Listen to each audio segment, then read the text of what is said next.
നമസ്കാരം. അനീതി കണ്ടാൽ കണ്ണടച്ചിരുത്താക്കുന്ന ഒരു രീതിയാണ് ഇന്നത്തെ നമ്മുടെ സർക്കാർ ഭാഗത്തു നിന്ന് ഉണ്ടാകുന്നത്.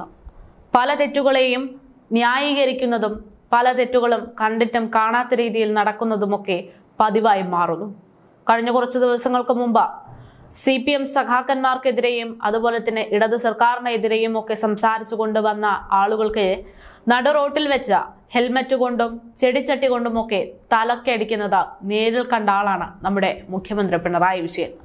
അപ്പോൾ അദ്ദേഹം ആ വിഷയങ്ങളൊക്കെ കണ്ടിരുന്നിട്ട് പിന്നീട് എന്താണ് ഇതിന് മറുപടി പറയാനുള്ളത്, എന്താണ് നടപടി എന്ന് ചോദിച്ചപ്പോൾ അത് രക്ഷാപ്രവർത്തനം എന്ന ലേബലിൽ ആ ആക്രമികളെ ന്യായീകരിച്ച വ്യക്തിയാണ് നമ്മുടെ മുഖ്യമന്ത്രി പിണറായി വിജയൻ. കേരളം എല്ലാത്തിനും നമ്പർ 1 ആണ് എന്നൊക്കെയാണ് മിക്ക സമയങ്ങളിലും മുഖ്യമന്ത്രി പിണറായി വിജയൻ അവകാശപ്പെടാറുള്ളതെങ്കിലും കേരളം എന്തിനാണ് നമ്പർ 1 എന്ന് ചോദിച്ചാൽ സ്ത്രീ പീഡനം, വിവാഹമോചനം, ലഹരി വസ്തുക്കളുടെ ഉപയോഗം, ഇതിനൊക്കെയാണ് നമ്പർ 1 എന്നതാണ് വസ്തുത. ഇതിനൊക്കെ കാരണം സർക്കാരിന്റെ അനാസ്ഥ അല്ലെങ്കിൽ കണ്ണടച്ചിരുട്ടാക്കുന്ന സർക്കാരിന്റെ രീതി എന്നത് തന്നെ ഒരു സംശയവുമില്ലാതെ പറയാൻ സാധിക്കും. ഇന്നിപ്പോൾ ഹേമ കമ്മിറ്റി റിപ്പോർട്ട് പുറത്തു വന്നിരിക്കുകയാണ്. ഈ റിപ്പോർട്ടുമായി ബന്ധപ്പെട്ട നിരവധി ആരോപണങ്ങളും നിരവധി ഞെട്ടിപ്പിക്കുന്ന റിപ്പോർട്ടുകളുമാണ് വന്നിരിക്കുന്നത്. അതിൽ പ്രധാനപ്പെട്ട ഒരു വിഷയം എന്ന് പറയുന്നത് സിനിമാ സൈറ്റുകളിൽ ലഹരി ഉപയോഗങ്ങൾ അതീവ ഗുരുതരമാണ് എന്നുള്ള രീതിയിലാണ്.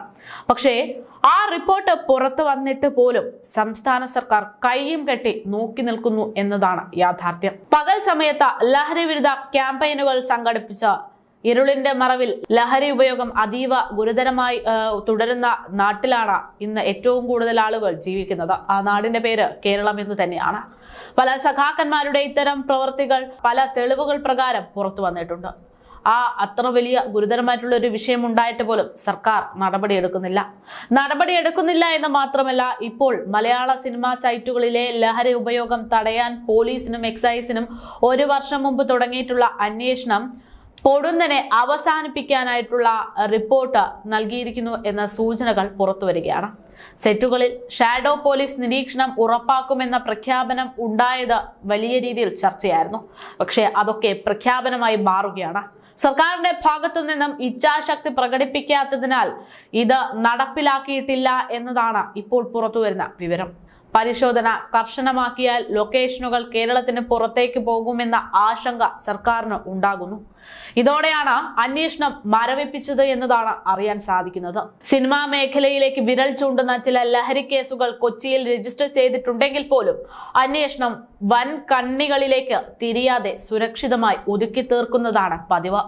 സെറ്റുകളിൽ ലഹരി എത്തിക്കുന്നയാളും കൂട്ടരും പിന്നീട് ജാമ്യത്തിലിറങ്ങി ഇപ്പോൾ വീണ്ടും ലഹരി ഇടപാടുകൾ തുടരുന്നു എന്ന എക്സൈസ് രഹസ്യാന്വേഷണ വിഭാഗം കണ്ടെത്തുമ്പോൾ പോലും നടപടിയെടുക്കാൻ യാതൊരു സാഹചര്യവും ഈ കേരളത്തിലില്ല.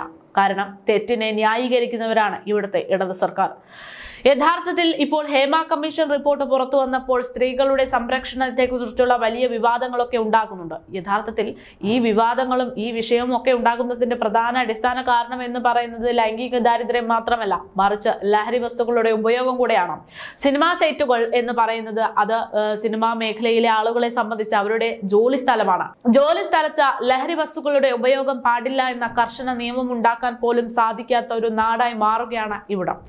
മുഖ്യമന്ത്രി പിണറായി വിജയനെതിരെയോ അദ്ദേഹത്തിന്റെ നടപടികൾക്കെതിരെയോ സംസാരിക്കാൻ പോലും പാടില്ല. അങ്ങനെ സംസാരിക്കുന്നവർക്കെതിരെ കേസെടുക്കും, നടപടിയെടുക്കും എന്ന് പറയുന്ന സർക്കാർ ഇത്തരത്തിൽ നടപടിയെടുക്കേണ്ടുന്ന വിഷയത്തിൽ കണ്ണടച്ചിരുട്ടാക്കുന്നു എന്നതാണ് യാഥാർത്ഥ്യം.